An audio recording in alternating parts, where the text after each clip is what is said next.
देखिए, peoples party जो है वो खुद एहतजाज करती है, खुद जलसे जुलूस करती है। हमारी क्रिकेट की अगर हिस्ट्री उठाएं तो one of the best cricketer Pakistan ने प्रोड्यूस। सब्सक्राइब करें और बेल दबाएं ताकि कोई खबर रह न जाए।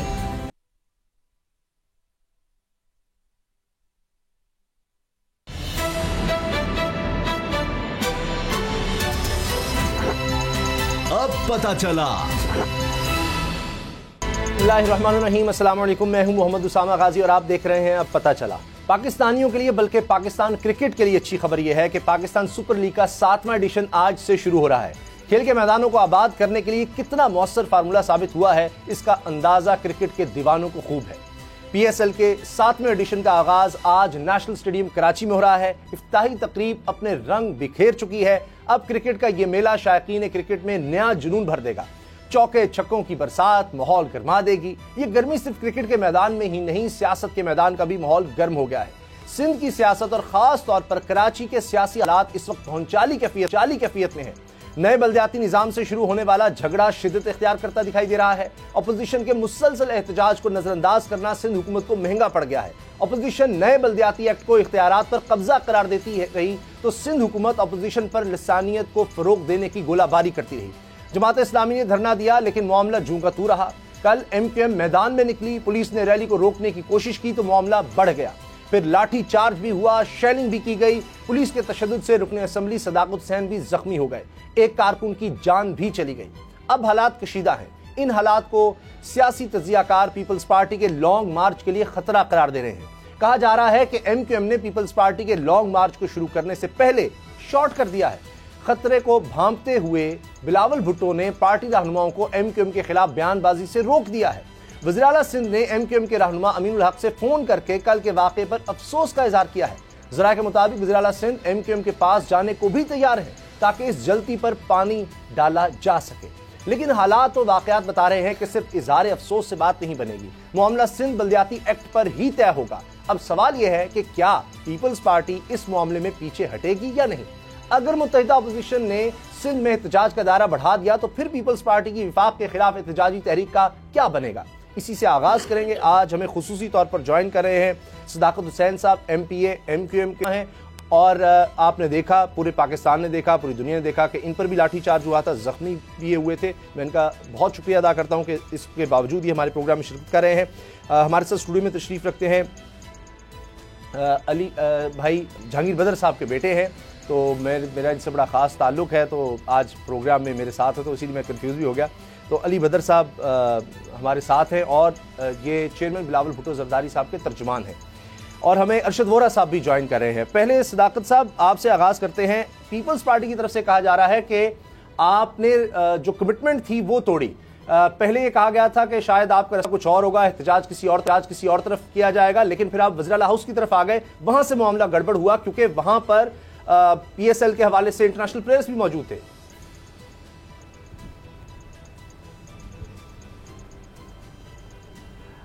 बहुत बहुत शुक्रिया आपका कि आपने मुझे मेरा मौक़िफ़ जानने के लिए मुझसे बात की और मुझे रब्ता किया मुझसे। देखिए, बात ये है कि मैं सबसे पहले बताता चलूँ कि कौन सी कमिटमेंट, कौन सी बात की गई आपसे कि हमने वो कमिटमेंट पूरा नहीं किया, नंबर 1। नंबर 2 कि क्या पाकिस्तान का आईन ये नहीं कहता कि किसी को अगर किसी बात पे एतराज़ हो तो वो अपनी बात को उजागर करने के लिए एहतजाज का रास्ता इख्तियार करे।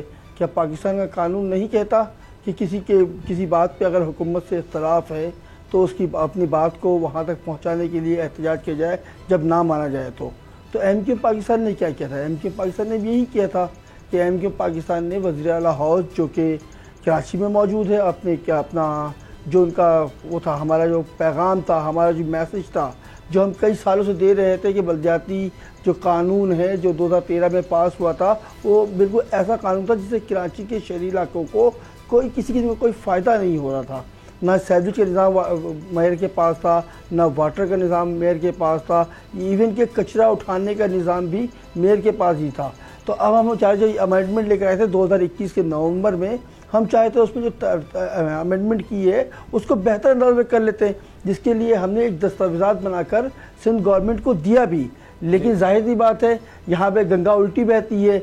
यहाँ पे जिसकी अक्सरियत है, अददी अक्सरियत जिसके पास मौजूद है, वो अपना डंडा चलाता है और अपनी मर्जी से कुछ मिनट में ही ये बलजाती बिल पास कर लेते हैं ये। तो उस बिल को पास करने के बाद जब हमने मुख्तलिफ तरीके से जब असेंबली में हमने बात की और बात करने की कोशिश की कि उसमें अमेंडमेंट मज़ीद की जाए, लेकिन जब वो नहीं हुआ तो MK पाकिस्तान ने रोड पे आने का वो फैसला किया और हम रोड पे थे और हम पुरअमन एहतजाज कर रहे थे और ना ही हमारी तरफ से एक पत्थर कंकर भी नहीं बरसाया गया किसी के ऊपर।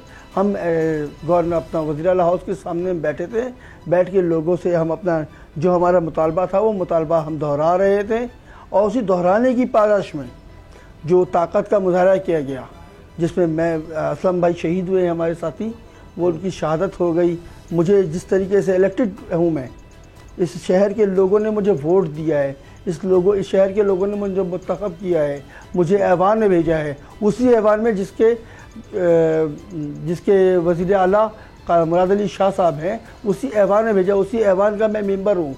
मेरी जिस तरह तज़लील की गई, जिस तरह मुझे मारा ज़दोकोब किया गया और 1.5 घंटे तक मुसलसल मैं थाने में बैठा रहा, मुझे किसी ने बैंडेज नहीं कराया, खून बहता रहा मेरा, लेकिन वो सारे लोग पुलिस वाले जो काले लिबास में, काले वर्दी में, भेड़िए की सूरत में है, मुझे खून बहता रहा और मैं मुसलसल ढंढाल होता रहा, लेकिन किसी ने नहीं सुनी मेरी बात कि मेरा बैंडेज करवा दिया, मेरा खून जो बह रहा है उसको रोका जाए। तो अब क्या करेंगे हम? अच्छा, आप मुसलसल हमारी कमिट, आप जो बात कहते हैं अपनी बात पे पूरा उतरने की आपके अंदर सलाहियत नहीं है। आपके अंदर जो सियासी सूझबूझ है वो सिर्फ कमाने का है, इसको देने का नहीं है। अच्छा जी, सदाकत भाई, चले पहले अरशद वोरा साहब का हम ले लेते हैं point of view. Arshad Vora साहब, आप इस पर क्या कहेंगे? पाकिस्तान ज़मीन पार्टी का इस पर क्या मौक़िफ़ है? क्या ये एहतजाज मुनासिब था या कहाँ गलती हुई? क्योंकि अब तो खुद वज़ीर आला सिंध कोशिश कर रहे हैं कि मामले को ठंडा किया जा सके, उन्होंने राब्ते भी किए हैं और ये बात तय हुई है कि इसको लिसानियत का रंग नहीं दिया जाएगा। लेकिन लसानियत का रंग देना भी नहीं चाहिए इसको, और बड़े अरसे बाद तो कम से कम लसानी सियासत का दौर खत्म हुआ है। मैं ये समझता हूँ कि जो कुछ भी हुआ ये नहीं होना चाहिए था। हम इसकी जो है पुरज़ोर मजम्मत भी करते हैं, जो लोग इफेक्टी हैं उनके साथ जो है हम ताज़ियत भी करते हैं। एक जाहिर सी बात है कि एक जमहूरी तरीके से, आईनी और कानून तरीके से अगर आप अपना एहतजाज रिकॉर्ड करवा रहे हैं तो ये हर सियासी पार्टी का अपना हक है और वो कर सकती है। जहाँ तक ताल्लुक है कि जिस इश्यूज पर ये बात हो रही है उस पर मेरा बहुत बड़ा इख्तलाफ है। देखें, जिस चीज़ की बात कर रहे हैं कि ये जो अमेंडमेंट्स आई हैं और 2013 के SLGO को जो चेंज किया है, हम तो पहले तो 2013 को भी नहीं मानते थे। मेरा सिर्फ ये कहना है कि मुत्तहिदा कौमी मूवमेंट जो है वो इत्तेहादी जमात है, पाकिस्तान तहरीक इंसाफ की, और वफाक में हुकूमत में है। अच्छा, अभी साहब मैं माफी चाहता हूँ, आपकी ऑडियो कुछ ठीक नहीं आ रही, ऑडियो को इशू है, हम उसको ठीक करने को। अली बदर साहब हमारे साथ तशरीफ रखते हैं, बिलावल भुट्टो ज़रदारी साहब चेयरमैन है पाकिस्तान पीपल्स पार्टी के, उनके तर्जुमान है। अली बदर, आपने बात सुन ली कि वो एक पुरअमन एहतजाज था और उस पर ही लाठी चार्ज हो गया और उस पर शेलिंग भी हो गई, जान भी चली गई। तो अब पाकिस्तान पीपल्स पार्टी किस तरह से इस चीज़ को हैंडल करेगी? पहले ही मुनासिब नहीं था कि सबको बिठाकर बात कर ली जाती, आज अब वज़ीर आला सिंध को खुद बीच में आना पड़ रहा है, फ़ोन करने पड़ रहे हैं, पहली बात सुन ली जाती। बिस्मिल्लाहिर्रहमानिर्रहीम। देखिए, ये जो इसमें जान का ज़िया हुआ, कीमती जान थी, अल्लाह ताला उनकी मग़फ़िरत करे और उनकी फैमिली को सब्र दे। ये जो सारा मामला है ना, ये थोड़ा सा मिस हैंडल हुआ। वो मिस हैंडलिंग की वजह ये थी कि इंतज़ामिया के साथ जो पुरअमन एहतजाज, ये कह रहे हैं पुरअमन तो नहीं रहा, वो जो कमिटमेंट की थी वो कमिटमेंट जो है उससे ये हट गए। एक पॉइंट तक इन्होंने एहतजाज करना था, उस एहतजाज से हटे और इन्होंने अपनी डायरेक्शन CM हाउस की तरफ कर दी, जहाँ से ये सारा मामला ख़राब हुआ। देखिए, पीपल्स पार्टी जो है वो ख़ुद एहतजाज करती है, ख़ुद जलसे जुलूस करती है और पुरअमन एहतजाज की हामी है। आप देखें, जमात इस्लामी कितने दिनों से सिंध असम्बली के बाहर बैठी है, कोई इस तरह का वाक़या पेश नहीं आया, ना पीपल्स पार्टी को उनसे कोई लड़ाई झगड़े की या लोकल इंतज़ामिया से कोई प्रॉब्लम आई। हम तो वी बिलीव के पुरअमन जलसे जुलूस होने चाहिए और हम करते आए हैं और आइंदा भी कर रहे हैं और करते रहेंगे इंशाल्लाह। ये जो बेसिक इशू आया ना, ये एक पॉइंट तक इनकी लोकल इंतज़ामिया के साथ कमिटमेंट थी, हम उससे आगे नहीं जाएंगे। क्योंकि आप देखें PSL हो रहा है, वहाँ पे चीफ मिनिस्टर के हाउस के इर्द गिर्द 2 वहाँ पे होटल्स हैं जहाँ पे PSL की टीम ठहरी हुई है। और जब ये वहाँ पे गए और इंतज़ामिया को लगा कि उस इलाके में जाने से जो VIP सिक्योरिटी है और PSL की टीम्स की सिक्योरिटी है उसके अंदर बहुत ज़्यादा जो है प्रॉब्लम आ सकता है, उन्होंने इनको रोकने की कोशिश की, नहीं हुए। वहाँ पे फिर पुलिस के साथ लोकल ये जो लड़ाई झगड़ा स्टार्ट हुआ, नहीं होना चाहिए था, बुरा हुआ, चोटें लगी, अफसोसनाक वाक़या है। लेकिन उसके बाद आप देखें कि चीफ मिनिस्टर सिंध ने ग्रेसफुली अमीन साहब को कॉल किया और सदाकत साहब को भी कॉल किया, उनकी खैरियत दरियाफ्त की, अल्लाह का शुक्र है वो ठीक है। और उनको ये कहा कि 3 दिन के अंदर, होम सेक्रेटरी को कहा कि 3 दिन के अंदर आप इंक्वायरी करें और 3 दिन के अंदर जो भी इंक्वायरी का आएगा उसके ऊपर एक्शन लिया जाएगा। और MQM को भी और बाकी तमाम जमातों को भी कहा। And Peoples Party believes in dialogue and you know, और we should agree to disagree. हमें एक दूसरे के साथ डिसएग्री करना चाहिए लेकिन उसके ऊपर एग्री करना चाहिए साथ डिसएग्रीमेंट के ऊपर भी।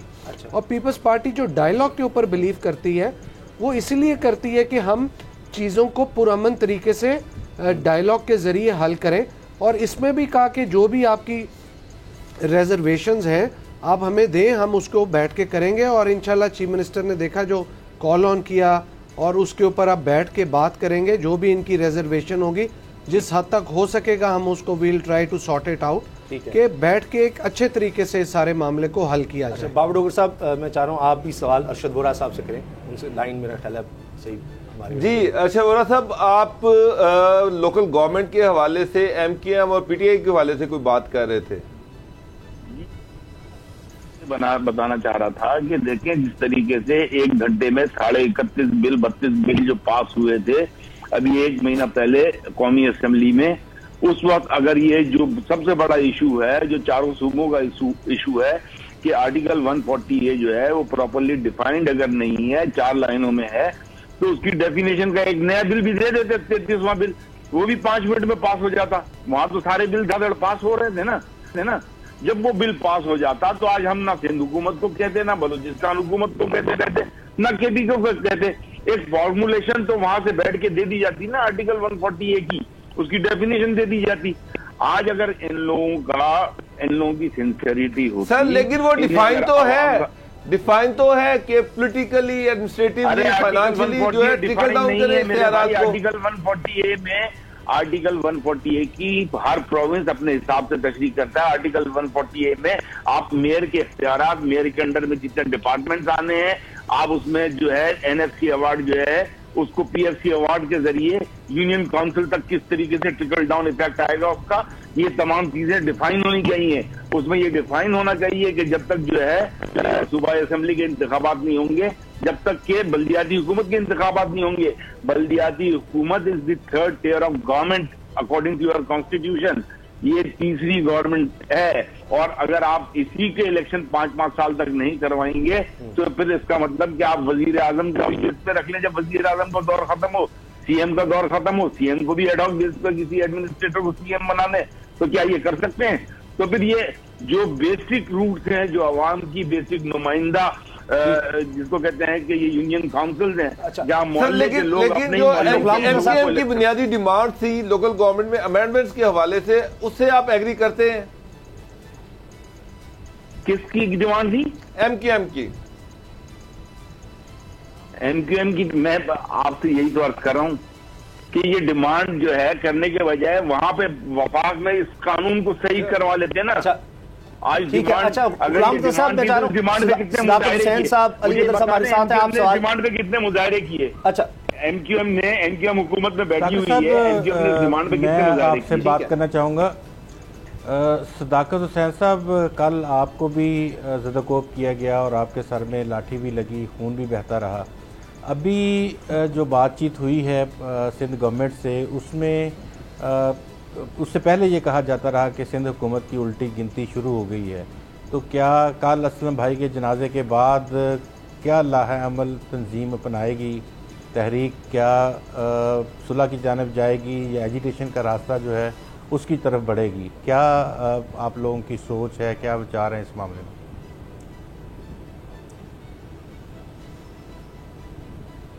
देखिए, इस मामले के लिए, इस आगे के लाहे अमल तय करने के लिए हमारी राब्ता कमेटी बैठी हुई है। वो मुख्तलिफ इशू पे, मुख्तलिफ बातों पे गौर कर रही है और इंशाल्लाह जो भी फैसला होगा वो तमाम लोगों को, पूरे कराची के और सिंध के शहरी इलाकों को मंजूर होगा। लेकिन बात यह है कि सुलह, कौन सा सुलह करना है? इनसे हमारे लोगों को मार रहे हैं, ये हमारी बहनों पे लाठी चार्ज कर रहे हैं। ये जब लाठी चार्ज करने के लिए कोई बचाने आ जाए तो यहाँ पे बैठ के सईद गनी साहब जो एक सीनियर वजीर हैं, उनके मुंह से ये बात कहना कि सदाकत हुसैन के हाथ में डंडा था और वो लोगों को, पुलिस वालों को मार रहे थे। शर्म आनी चाहिए उनको इस बात को कहते हुए पहले कि इतने बड़े मनसब में बैठे हुए हैं और अब इस तरह की बात करें। हमारी माओ बहनों को डंडा मारेगा कोई और हम खामोश बैठे रहेंगे? हम डंडा ना उठाएं उनके ऊपर? ये काली वर्दियों में जो आपने भेड़िए पाल रखे हैं, उनको वो हमारी माँ बहनों के लिए मारने के लिए ठेका दिया हुआ आपने उनको, जो हमारी माँ बहनों को घिसटे रोड पे हमारी माँ बहनों को डिप्टी कमिश्नर जो है वो उनके साथ, डिप्टी कमिश्नर के साथ आप SOPs में थे और डिप्टी कमिश्नर साहब के साथ आपकी कोऑर्डिनेशन भी थी और खालिद मकबूल भाई की भी कोऑर्डिनेशन थी। तमाम जो कोऑर्डिनेशन में चल रही थी चीज़ें, उसके मुताबिक आपने सिंध हाउस या वज़ीर-ए-आला हाउस नहीं जाना था। आपने वहाँ से दूसरी साइड पे टर्न करना था। तो क्या एकदम से ये ख्याल आया कि असल में ये जो लोग बैठे हुए हैं जो है वो बड़े पार्टी के जो देखिए, मैं आपको बता दूं, मेरी बात सुन लीजिए। जो बातें मीडिया पे आके पाकिस्तान पीपल्स पार्टी के नुमाइंदगान कर रहे हैं, जो बात कर रहे हैं उसमें सच्चाई बिल्कुल नहीं मौजूद है। आप एक बात मुझे सिर्फ बता दें कि हम वहाँ पे क्या कर रहे थे। वहाँ पे किसी ने किसी को कंकर मारा, किसी पुलिस का गिरबान पकड़ा, किसी हुकूमती अहलकार को गाली बकी, क्या किया हमने तो वो मुतालबा किया जो 2013 का जो कानून आपने पास किया, एक्ट पास किया, उसके अंदर कुछ तरमीम की है। वो तरमीम से हमें नहीं लगता है कि लोगों को फ़ायदा होगा, कराची के रहने वालों को और सिंध के शहरी और दही इलाकों को कोई फ़ायदा होने जाता है, जिससे लोगों के जो बलदियाती नुमाइंदगान हैं उनके इख्तियारात में इजाफा चाहते थे हम। सदाकत साहब ने बात की, 18 अमेंडमेंट्स हो जाती हैं। MKM गवर्नमेंट के साथ बैठी हुई है, अपोजिशन की सारी अमेंडमेंट्स को उठा के बाहर फेंक दिया जाता है। लेकिन अगर सिंध में भी पार्टी कोई अमेंडमेंट करती है तो फिर आप एहतजाज करना शुरू कर देते हैं।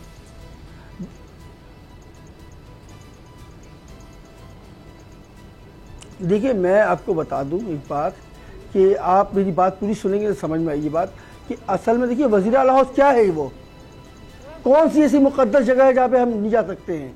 क्यों नहीं जा सकते हैं हम वहाँ पे जाके? हम एहतियात क्यों नहीं कर सकते हैं? हम किसने हमें रोका है? ये कानून मना करता है, हमें आइन मना करता है, क्या मना करता है? हम चले गए थे तो कौन सा दुश्वारी थी? वहाँ लगे हम बात ही कर रहे थे ना, वहाँ लगे हम एहतजाज ही कर रहे थे ना, अपने मसाइल ही बयान कर रहे थे ना। कराची के लोगों के लिए जो पानी के मसले हैं उसको बयान कर रहे थे, कानून के जो मामला है, रोज की बुनियाद पर बढ़ती हुई डकैती के मामला हैं, यही तो करने गए थे हम। भोलू भाई की शहादत पे गए थे हम, टंडो जलायार में जो हमारे साथियों को शहीद किया गया अदालत के अंदर। आप मैं तो समझता हूँ पाकिस्तान पीपल्स पार्टी ने आधा अदलिया को ये मैसेज दिया है कि हम कोर्ट तक आके लोगों को मार सकते हैं, तो आप हमारे खिलाफ फैसला ना दो, वरना हम आप तक ही पहुंच सकते हैं। सर, मेरे पास टाइम बहुत कम रह गया। वतीरा रहा है कि ये जब जुल्म करें, जबर करें, बाद में कहें कि ये गलत हो गया। अरे गलत कैसे हो गया? आपको कौन सा कमेटी बनाने की जरूरत है? 2 मिनट की बात है कि पुलिस से पूछे कि आपको किसने ऑर्डर किया था। आप तो इंक्वायरी तो प्राइम मिनिस्टर से लेकर ज़ैला साहब भी कह रहे हैं, माओ बहनों बेटी बच्चों के ऊपर शेयरिंग करने की। ये किसने कहा था आपको करने के लिए? अच्छा, अरशद आप बोल रहे कमेटी बना दिए गए, वज़ीर-ए-आला साहब मिलने जाएंगे, वज़ीर साहब मिलेंगे, बिलावल भुट्टो ने बयानबाजी करने से मना कर दिया। इन सब चीजों से नहीं होगा कुछ। अच्छा, हमारे असलम शहीद भाई शहीद, अच्छा, अली बदर साहब हमारे साथ हैं। जिम्मेदार कौन है? उनके घर को कौन देखेगा? उनके घर के मसाइल को कौन हल करेगा? आप यहाँ बैठ के कह रहे हैं कि तो वज़ीर आला साहब अच्छा, बिलावल भुट्टो साहब ने हमारे साथ बिलावल भुट्टो साहब तर्जुमान उनसे बात कर रहे थे ना रोके आप सुन तो ले बोले, लेकिन आप जो कानून कहता है, कानून में जो बातें लिखी हुई है, कानून की बुक में जो बातें लिखी हुई है उसको पूरा करें। हम आपसे कुछ इजाफी चीज थोड़ी ना मांग रहे। अच्छा चले, हमें वजारत नहीं, अली बदर साहब हमारे साथ, अली बदर साहब मांग रहे। कसम खा के कह सकता हूँ मैं आपको कि हमें वजारतों की जरूरत नहीं है। आप जो कानून में जो बातें लिखी गई है, चलिए सदाकत साहब आप बात सुन लीजिए, बात सुन लें प्लीज। अली बदर साहब, किस तरह से अब आगे बढ़ा जाए? बुनियादी चीज वो है कि जो बल्दियाती इख्तियारात हैं वो मांगे जा रहे हैं और पूरी अपोजिशन, मुत्तहदा अपोजिशन पीपल्स पार्टी तो सुनती है। मैं ये जो वो बात कर रहे थे कि एमक्यूएम कैसे उसको करेगी, वो जो दोस्त हमारे जिनकी ज़िंदगी चली गई, देखिए वो सहाफ़ियों ने उसके ऊपर एक इंडिपेंडेंट इंक्वायरी की है और उसके ऊपर अपनी फाइंडिंग्स दी हैं कि उनका इस जो ये है एहतजाज, इसकी वजह से उनकी डेथ नहीं हुई है। बात की मैं क्लैरिटी दे दूं, वो अल्लाह ताला ने उनका जितना टाइम लिखा हुआ था, हॉस्पिटल गए और वहाँ पे जाके एहतजाज के काफ़ी देर बाद जाके, हालांकि उनको कोई तशद्दुद का निशाना या कोई ऐसी चीज़ नहीं हुई थी, पहली चीज़। दूसरी चीज़ कि ये चीफ मिनिस्टर हाउस आना चाहते हैं, इन जब कहेंगे ये PSL ख़त्म होता है, इनको कभी बुला के हम वैसे चाय पिला देंगे। अगर इनको चीफ मिनिस्टर हाउस आने का शौक़ है तो कोई प्रॉब्लम नहीं है, चीफ मिनिस्टर साहब बड़े अच्छे आदमी हैं, वो इनको बुला सकते हैं। जो असल इशू है, कोर इशू, वो ये था कि इनकी एक कमिटमेंट थी लोकल इंतज़ामिया के साथ, इन्होंने उस कमिटमेंट को तोड़ा। ये उस इलाके के अंदर गए जो कि जहाँ पे PSL की टीम्स ठहरी हुई थी। लोग तो पहले चाहते हैं यहाँ पे क्रिकेट ख़त्म हो जाए, लोग तो पहले इंटरनेशनल, बहुत सारी कुव्वतें ऐसी हैं जो चाहती हैं पाकिस्तान में क्रिकेट का वजूद ख़त्म हो जाए। अल्लाह अल्लाह करके यहाँ पे क्रिकेट आई है और यहाँ पे क्रिकेट की सरगर्मी आई हैं, तो वहाँ पे रोका हुआ था कि वहाँ पे उस इलाके के अंदर कोई सरगर्मी या कोई एहतजाज नहीं होगा। इन्होंने जानबूझ के ये उस तरफ की डाइवर्जन ली और खुदा ना खास्ता अगर ये उधर आके इनको ना रोका जाता, ये होटल्स के अंदर जाके तोड़फोड़ करते, फिर मामला फिर सिंध गवर्नमेंट पे आ जाना था। इस वजह से इनको लोकल इंतजामिया ने रोका। कोई इस पर पीपल्स पार्टी सोच रही है कि जी दोबारा देखा जाए बल्दियाती कानून को? देखिए जो प्रॉब्लम है, जो इश्यूज हैं, जो इनकी रिजर्वेशंस हैं, पीपल्स पार्टी तो डायलॉग के ऊपर बिलीव करती है। इनकी रिजर्वेशन इन्होंने लिख के दी है, हम उसके ऊपर सोचो विचार करें, बैठ के मामलात को हल कर लेंगे, वो तो कोई ऐसा इशू नहीं। तर्जुमान चेयरमैन पाकिस्तान पीपल्स पार्टी बिलावल भुट्टो जरदारी के अली बदर साहब हमारे साथ हैं, आपका बहुत शुक्रिया। और सदाकत हुसैन साहब MQM के रहनुमा MPA सिंध असेंबली, बहुत शुक्रिया आपका। और अरशद वोहरा साहब पाकिस्तान पार्टी से हमारे साथ थे। मैं तीनों मेहमानों का शुक्रिया अदा करता हूँ। हमें ब्रेक लेनी है, ब्रेक के बाद मिलते हैं।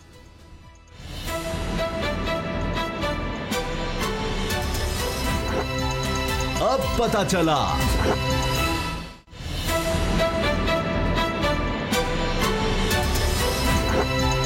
अब पता चला। PSL के 7वें एडिशन का आगाज हो गया है। बड़ा जबरदस्त आगाज हुआ है। दो बड़ी बेहतरीन टीमें आमने सामने हैं और दो पाकिस्तान ही नहीं पूरी दुनिया में माने गए बैट्समैन आमने सामने। बाबर आजम पाकिस्तानी टीम के कप्तान और दूसरी तरफ मोहम्मद रिजवान, दोनों अपनी अपनी टीम को लीड कर रहे हैं। मुल्तान सुल्तान और कराची किंग्स आमने सामने हैं, मुल्तान सुल्तान और दफाई चैंपियन। तो इसलिए अब मैच बड़ा दिलचस्प है। लेकिन हम बात करते हैं PSL पर और इसी मैच पर भी। बाबर डोगर साहब मेरे साथ हैं, गुलाम रजा भी हैं। बाबर साहब, ये पाकिस्तान में PSL का सारा एडिशन होना, फिर इतना ज़बरदस्त आगाज़ होना, ये पाकिस्तान क्रिकेट के लिए, पाकिस्तान क्रिकेट के फ्यूचर के लिए बहुत बड़ी बात है। और ख़ास तौर पर ऐसा लगता है कि जैसे पूरी दुनिया अब इसलिए भी खिंच रही है, पहले शायद इतने ज़्यादा पूरी दुनिया में राइट्स नहीं हर किसी ने लिए थे। अब तो कोई खित्ता नहीं है पूरी दुनिया पे कि जो इस वक्त PSL को ना दिखा रहा हो, क्योंकि सारे जो अवार्ड्स हैं वो तो ऐसे लगा कि पाकिस्तानी ले गए हैं। शाहीन अफरीदी, मोहम्मद रिजवान, बाबर आजम, ये दुनिया के बेस्ट प्लेयर साबित हुआ ICC रैंकिंग में। कोई पाकिस्तान ने या कोई एशिया लेवल पे नहीं, पूरी वर्ल्ड में ICC ने इनको डिक्लेयर किया है कि इसका मतलब है बेहतरीन प्लेयर्स के साथ खेलना है तो PSL में आओ। बिल्कुल उसामा साहब, बहुत ज़बरदस्त है PSL का सारा पाकिस्तान में होना। पाकिस्तान ने जिस तरह से वर्ल्ड कप में T20 में परफॉर्मेंस दी वो बहुत ज़बरदस्त थी। उसमें पाकिस्तान के जो खिलाड़ी थे उन्होंने इंडिविजुअल परफॉर्मेंस जो थी उसको सारी दुनिया में सराहा गया। अब सारी दुनिया के खिलाड़ी पाकिस्तान में आ रहे हैं। पाकिस्तान की यूथ को मौका मिलेगा कि वो इंटरनेशनल खिलाड़ी जो हैं उनको अपने सामने अपने होम ग्राउंड में खेलता देखेंगे।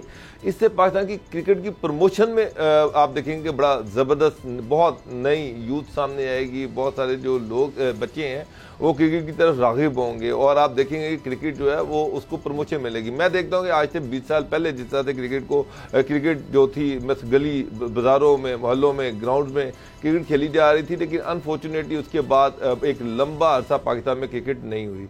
उसके बाद हुआ ये कि क्रिकेट जिस तरह से खेली जाती थी उस तरह से खेली नहीं जाती रही, क्योंकि उसका इशू ये था कि हमारे बाहर की टीमें यहाँ पर आ ही नहीं रही थी। जो भी मैचेस होते थे वो दुबई में होते थे या बाहर होते थे।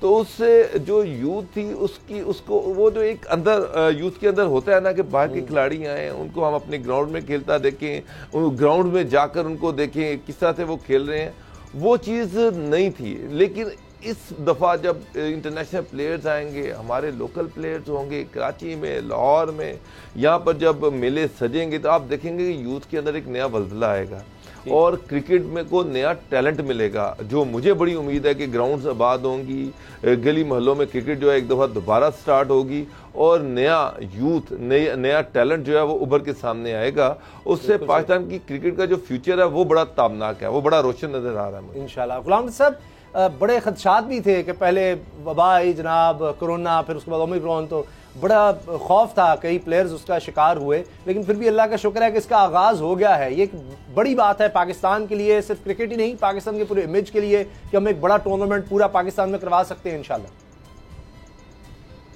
जी बिल्कुल, ये बड़ी अहम और इस हवाले से अगर हम ये कहें कि काविश है पीसीबी की, और इसका शुरू करने का आपको पता है कि क्रेडिट नजम सेठी साहब को जाता है कि जब उन्होंने पीएसएल की बुनियाद पाकिस्तान में रखी, और उसके बाद से हम देख रहे हैं कि हर साल माशाल्लाह जैसे भी हालात हों, पाकिस्तान की भरपूर कोशिश होती है कि इस मेले को बड़े अच्छे अंदाज में सजाए और शायकीन क्रिकेट को अच्छी क्रिकेट देखने को मिले।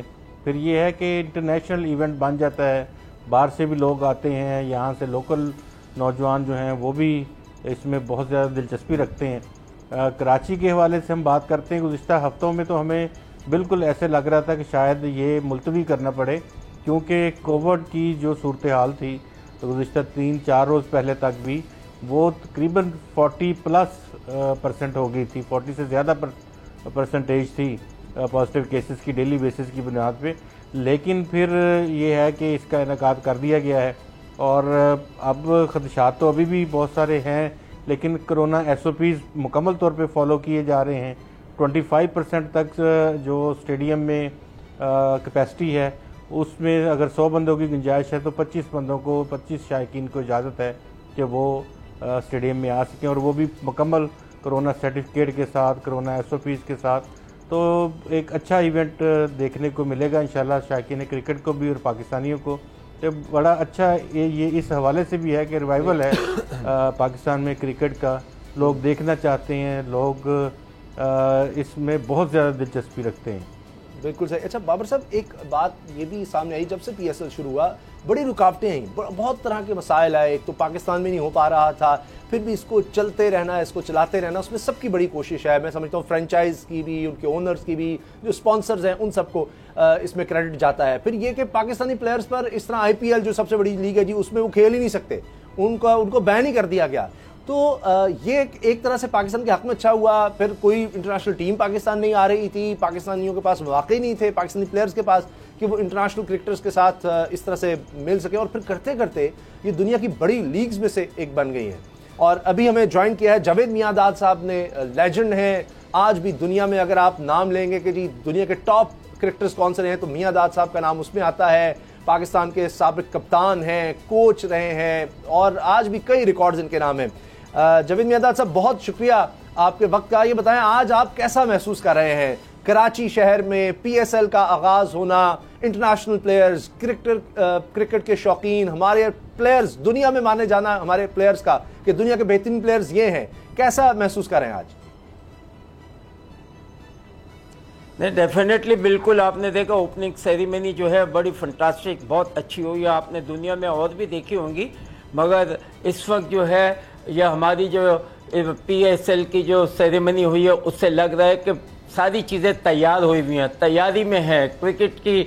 यानी कि हम बड़ा इसको सीरियस ले रहे हैं। हम चाहते हैं कि यहाँ पर है ना क्रिकेट अच्छी देखी जाए, खेली जाए और दुनिया में पाकिस्तान का नाम हो। बिल्कुल सर। मेरा साहब एक और चीज आपने देखा कि पीछे न्यूजीलैंड और ऑस्ट्रेलिया ने फिर इंग्लैंड ने पाकिस्तान में आने से इनकार कर दिया। आज सारी दुनिया के प्लेयर्स पाकिस्तान में आ रहे हैं और यहाँ पर क्रिकेट खेलेंगे, लाहौर में भी खेलेंगे, कराची में भी खेलेंगे। तो ये दुनिया को कैसा मैसेज जाएगा, आप इसको किस तरह से देखते हैं? देखिए, दुनिया को तो बड़ा अच्छा मैसेज जा रहा है और दुनिया को पता है कि Pakistan cricket well known cricket है। सारी दुनिया में हम वर्ल्ड चैंपियन भी रहे, सबको हमारे पास बड़े बड़े नाम भी रहे, like prime minister Imran Khan, Wasim Akram, Waqar, जितने भी बड़े बड़े क्रिकेटर पास्ट के आप ले लेता हूँ, मुश्ताक मोहम्मद साहब थे, सादिक मोहम्मद साहब थे। यानी कि हमारी क्रिकेट की अगर हिस्ट्री उठाएं तो one of the best cricketer Pakistan ने प्रोड्यूस, और इसकी वजह से दुनिया में सब मानते हैं और पाकिस्तान को कभी भी अंडर एस्टिमेट नहीं करते। तो हमने अभी PSL जो है, आप इसमें भी देखें कि टीम ने बड़ा अच्छा खेला है और सारी दुनिया जो है हमारे PSL की क्रिकेट को मान रही है। तो ये बड़ी अच्छी बात है और ये इंकरेजमेंट है फॉर पाकिस्तान और अपकमिंग क्रिकेटर्स के लिए भी ना। अच्छा, ये बताएं मियां साहब कि अभी हमने देखा ICC में टॉप जितने भी प्लेयर्स हमें नजर आ रहे हैं, भारत का कोई खिलाड़ी उस तरह नजर नहीं आ रहा। पाकिस्तान सारे अवार्ड ले उड़ा, शाहीन शाह अफरीदी, मोहम्मद रिजवान और बाबर आजम। तो ये कितना अच्छा है और IPL में ऐसा क्या हुआ कि उसकी वजह से भारतीय क्रिकेट को नुकसान हुआ और PSL क्या ठीक कर रहा है कि पाकिस्तानी प्लेयर्स इतने मैच्योर होते जा रहे हैं? देखिए, IPL को भूल जाना चाहिए। अब सबसे बड़ी बात यह है कि पाकिस्तान में वन ऑफ द बेस्ट, देखिए पाकिस्तान की cricket one of the best है। हमने इंडिया को कभी ऊपर आने नहीं दिया है। यानी कि आप देखिए हमारा राइट, वो अपना अलग है, उनका क्राउड ज़्यादा है, लाजमी बात है कि उनकी है ना पॉपुलेशन की वजह से वो हर चीज़ बड़ी लगती है। हालांकि अगर आप उसकी तरह देखें, अगर उनका 1 लाख, हमारे 5,000 काफ़ी हैं, क्योंकि उन्होंने 1 अरब आदमियों को संभालना होता है, हमने तो 20 करोड़ को। तो लोग ये समझते नहीं, वो समझते हैं कि इंडिया में इतना बड़ा पैसा मिल रहा है, ये मिल रहा है, और भाई वहाँ पर 100 करोड़ की आबादी है। तो अब आप देखें, उनको 10,000 20,000 तो कुछ भी नहीं है। तो पाकिस्तान के लिए मैं समझता हूं कि हमारी क्रिकेट मच बेटर है, मनी वाइज भी और सारी चीज़ें। दुनिया में सिर्फ ये इन्होंने वहम डाला हुआ है कि इंडिया में पैसा, लाजिम बात है कि वो पैसा आपके लिए कुछ नहीं है, क्योंकि वो आपकी पॉपुलेशन ही इतनी है। अच्छा जावेद मियां साहब, आज एक बड़ा अहम मैच है, Karachi Kings versus Multan Sultan. Karachi king को बाबर आजम साहब जो है वो लीड कर रहे हैं, मुल्तान सुल्तान को रिजवान जो है वो अपने कप्तान के सामने खड़े हो गए हैं। आपका तजुर्बा क्या कहता है कि बाबर आजम आज नर्वस होगा या रिजवान नर्वस होगा? देखिए, हम ऑलरेडी इनके ऊपर प्रेशर वैसे ही डाल रहे हैं राइट। अभी तो गेम हुआ नहीं है, मगर पास की बातें कर रहे थे। क्रिकेट में है आज क्या करना है, that is the main thing. पास जो है लेट पीपल नो अबाउट क्या किया आपने ना, मगर आज जो करेंगे वो याद रहेगा। हाँ, पास में जो आपने किया है उसी वजह से आपसे एक्सपेक्टेशन जो है आज की वो यही है कि मेक श्योर कि आपने लास्ट टाइम अगर 50 किए हैं तो आप यहाँ 100 करें। तो अच्छे प्लेयर को मैं कहता हूं कि हमेशा हंग्री होना चाहिए, बॉलर को भी और बैट्समैन को भी, कि रन्स करने के लिए आपको अगर भूख है तो लाज़मी बात है कि आप इसी तरीके से बॉलर को कि अपने अंदर भूख के मैंने आउट, और इंडिविजुअल भी है और कलेक्टिवली भी है। आप अब जब बॉलिंग करते हैं आप मालिक होते हैं, आप जहाँ चाहें फेंक दें बॉल को राइट। इसी तरीके से बैट्समैन वो बैटिंग जब करता है वो भी इंडिविजुअल होता है, क्योंकि उसने क्या करना है, और फिर कलेक्टिवली टीम आ जाती है। ठीक। अच्छा, वर्ल्ड कप की तैयारी के हवाले से जावेद भाई इसमें कौन सी टीम जो है, जावेद भाई आप सारी आपके बच्चे हैं, आपके प्लेयर्स हैं सारे, 2 मोस्ट फेवरेट टीमों के आप हमें नाम बताएं जरा, हम भी जाने के लास्ट जिनका आप समझते हैं कि फाइनल इनके दरमियान होगा। देखिए, it's too early. One day cricket एक ऐसी है कि उसके अंदर कोई मतलब कह नहीं सकता। टेस्ट क्रिकेट में यस आप बता सकते हैं कि क्या होगा क्या नहीं होगा। देखिए, ये वनडे क्रिकेट है, एक बॉल एक ओवर जो है ना वो सब चेंज कर देता है। एक विकेट जो है सारी चेंज कर देती है आप क्या कर रहे हैं। आप देखेंगे अच्छा ओपनिंग स्टैंड मिला, पता चला 3-4 विकेट गिर गए, अंडर प्रेशर आ गए। तो क्रिकेट को जो भी क्रिकेटर है उसको एंड तक और सोचते रहना चाहिए। क्रिकेट में ये नहीं कि आज आपने कर दिया कल फिर करना है, परसों फिर करना है, तो आपने अपने अंदर भूख रखनी होती है। और आप जितना क्रिकेट को अपने जहन में लेंगे और फिर देखना यह है कि देखें अभी जो बैटिंग कर रहा है तो फील्डिंग वालों को इनकी बैटिंग देखनी चाहिए और बैट्समैनों को देखना चाहिए कि इनके बैट्समैन क्या खेल रहा है। अगर किसी ने भी अच्छा स्कोर किया तो बैट्समैन को एकदम सीख जाना चाहिए कि यार उसने ये चीजें की, अब मैं भी जाके यही करूंगा, तो डेफिनेटली आप भी है ना इसी तरीके से। तो क्रिकेटर को देख के ही है ना सारी चीजें अपनाता है। तो क्रिकेट खुद सिखाती है, जैसे पहले बैटिंग करेगा जो रन्स करेगा क्या उनका पता चल गया आपको कि कितना किया, किस तरीके से किया, तो आपकी भी स्ट्रेटेजी उसी तरीके से जाएगी, आप कामयाब होंगे। अच्छा मियां साहब, एक और चीज, ये जो बायोसिक्योर बबल है, अब खिलाड़ी जो है उनकी मूवमेंट रेस्ट्रिक्टेड है और 20-25 दिन उन्होंने रेस्ट्रिक्टेड मूवमेंट में रहना है, तो आप इस चीज को किस तरह से देखते हैं कि कितना नफ्सियाती प्रेशर आता है जब वो खिलाड़ी खुल के घूम फिर नहीं सकते, मूवमेंट बड़ी रेस्ट्रिक्टेड है कोरोना की वजह से, तो नफ्सियाती तौर पे कितना इस पे असर आता है खिलाड़ियों पे इसका? देखिए इस तरह की स्ट्रेटेजी बनानी पड़ती है, कप्तान है, कोच है, ये हो के लाइक ठीक है, okay 4 over 5 over go for that, क्योंकि that is the main thing. Opener को इस एग्रेसिव और थोड़ा सा है ना चढ़ के खेलना पड़ेगा, क्योंकि जब आप क्योंकि आपके पास अर्ली ऑन जो है वो बैट्समैन के पास वक्त है और टाइम है और फील्डिंग जो है वो रिस्ट्रिक्टेड होती है, ठीक है ना। तो आपको मतलब दायरे के अंदर चाहिए होता है, ये होता है। फिर आप जब 10 ओवर 15 ओवर जब हो जाते हैं तो उसके बाद क्रिकेट चेंज हो जाती है।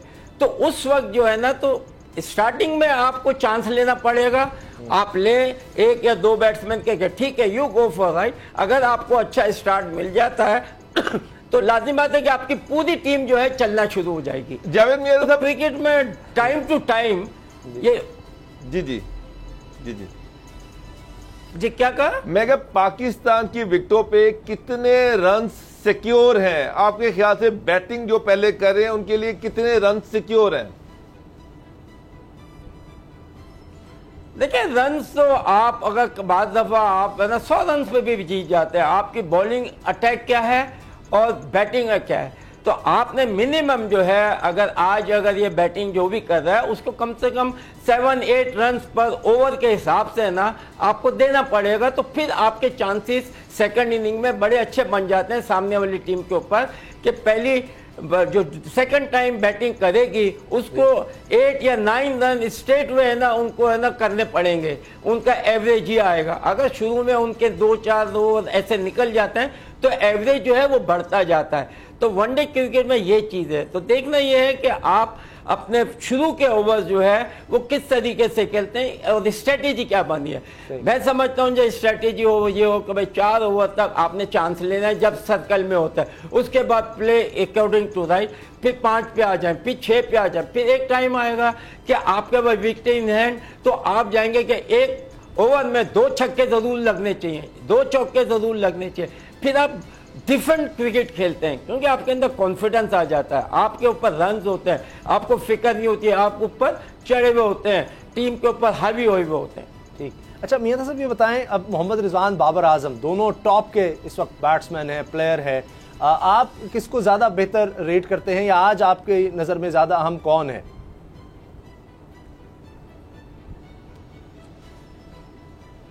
देखें बाबर आजम माशाल्लाह से बहुत अच्छे प्लेयर है और सबसे बड़ी बात यह है वो अपनी लिमिट में खेलते हैं, वो अपनी लिमिट से बाहर नहीं जाते। तो और यही चीज़ है कि क्रिकेटर अपनी लिमिट में खेलेगा रन तो ज़रूर होंगे, मगर जब तक आप मैं अगर खेलता हूँ अगर मुझे अपनाना जाएंगे वो आप नहीं कर सकते। आपकी जो अपनी टेक्निक है, जो अपने तरह से खेलते हैं उसी में आप रन कर सकते हैं। मगर टाइम आता है अगर आपने कोई शॉट भी खेलने तो पहले आप अपने नेट में शॉट बनाते हैं कि मैं यहाँ से यहाँ मार सकता हूँ, यहाँ से यहाँ। मैंने अक्सर देखा है कि कितने प्लेयर हैं जिन्होंने इस तरह खेला नहीं होता मगर वो दूसरे प्लेयरों को एकदम अपनाते हैं कि हाँ उसने ये खेला था। नहीं, आप जब तक अपने प्रैक्टिस करने में और जब तक आपके अंदर कॉन्फिडेंस ना हो, जब तक आप नहीं खेलते। और क्रिकेट को आप एवरेज के हिसाब से जाएं। मैं तो हमेशा एवरेज के, कोई बात नहीं है 5 का एवरेज है, 4 रन ले रहे हैं, कोई बात नहीं। 6 ओवर में 6 रन ज़्यादा हो जाएंगे, वो एक बॉल का है तो वो मैं बाद में पकड़ लूँगा, मगर 6-8 ओवर भी निकल जाएंगे। तो इस तरीके से प्लानिंग और टेक्निक जो है वो आपने जहन में लेके जानी होती है। तो हमेशा जो बेस्ट प्लेयर है उसका काम है रन करना, मगर उसके पास अपनी स्ट्रेटेजी होनी चाहिए।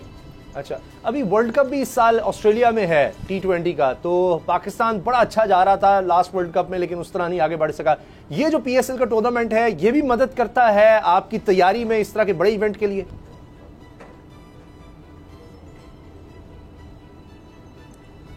क्या कहा आपने? वर्ल्ड कप आ रहा है ऑस्ट्रेलिया में, T20 वर्ल्ड कप, तो ये PSL तैयारी भी इसमें अच्छी हो सकती है हमारे प्लेयर्स की? बिल्कुल। देखिए, मैं ये नहीं समझता, वो इज टू फार, राइट। देखिए, जब वो टाइम आएगा उस वक्त की सोचनी। क्रिकेट में ऑन दी स्पॉट सोचे। मैं जो था खेलता था, मैं ऑन दी स्पॉट कि भाई आज कुछ नहीं, रात को भी कुछ, सुबह हाँ भाई अब क्या करना है, कैसे करना है, वो अपनी strategy, that is the time आपकी स्ट्रेटेजी। अगर आप रात को बना के फिर 9 घंटे 10 घंटे के बाद आपकी बैटिंग आ रही है तो आप तो स्टेल वैसे ही हो जाते हैं। तो अपनी अपनी चीज़ होती है। लोग बाज़े ऐसे करते हैं, बाज़े हम समझते थे कि नहीं, व्हेन टाइम कम उसके बाद आपका दिमाग चलना चाहिए। और स्पेशली इनसाइड आप रात को बना लेते हैं, इसका मतलब आपको पता ही नहीं है कि विकेट क्या है, कौन क्या करेगा, किस तरीके से करेगा। तो सबसे पहले मैं ये बैट्समैन को ये कहूँगा, देखिए बैट्समैनों ने खेला होता है कि आपके पास 4 बॉलर हैं, ये बॉलर हैं, ये कैसे करते हैं, क्या करते हैं। तो मुझे अपनी प्लानिंग खुद करनी पड़ेगी, मुझे बताना नहीं होगा ना प्रैक्टिस, मुझे अपनी प्लानिंग करेगी। मुझे पता है कि ये प्लेयर जो है, ये बॉलर जो है, ये मेरे अगेंस्ट आएंगे, तो मैंने क्या कर, उसकी मुझे प्रैक्टिस करनी चाहिए। और प्रैक्टिस के अलावा और आपके पास कोई चीज नहीं है। अगर आपने बॉलिंग अच्छी नहीं की, go back to the net और अपनी ये कोई कोन या इस तरह से रख के या स्पॉट करके आप अपनी बॉलिंग करें। एटलीस्ट जितने भी फास्ट बॉलर हैं आप सुन रहे हैं, तो मैं यही कहूंगा, देखें डेली बेसिस पे आपने 6 ओवर 10 ओवर 8 ओवर करें। बहुत बहुत शुक्रिया जावेद मियाँदाद साहब, आपने हाथ जो है वो बहुत मेहरबानी। और सिलसिला जारी ही रहना है, खास तौर पर रात 11 बजे आपने मिस नहीं करना। लेजेंड क्रिकेटर जावेद मियाँदाद आपके साथ होंगे, बोल नेटवर्क पर आप देखेंगे रात 11 बजे सर्फ एक्सेल खेल का जुनून ट्रांसमिशन, खुसूसी ट्रांसमिशन है सर्फ एक्सेल खेल का जुनून, रात 11 बजे आप देखेंगे थ्रू आउट PSL, तो इसको आपने मिस नहीं करना। अल्लाह हाफिज।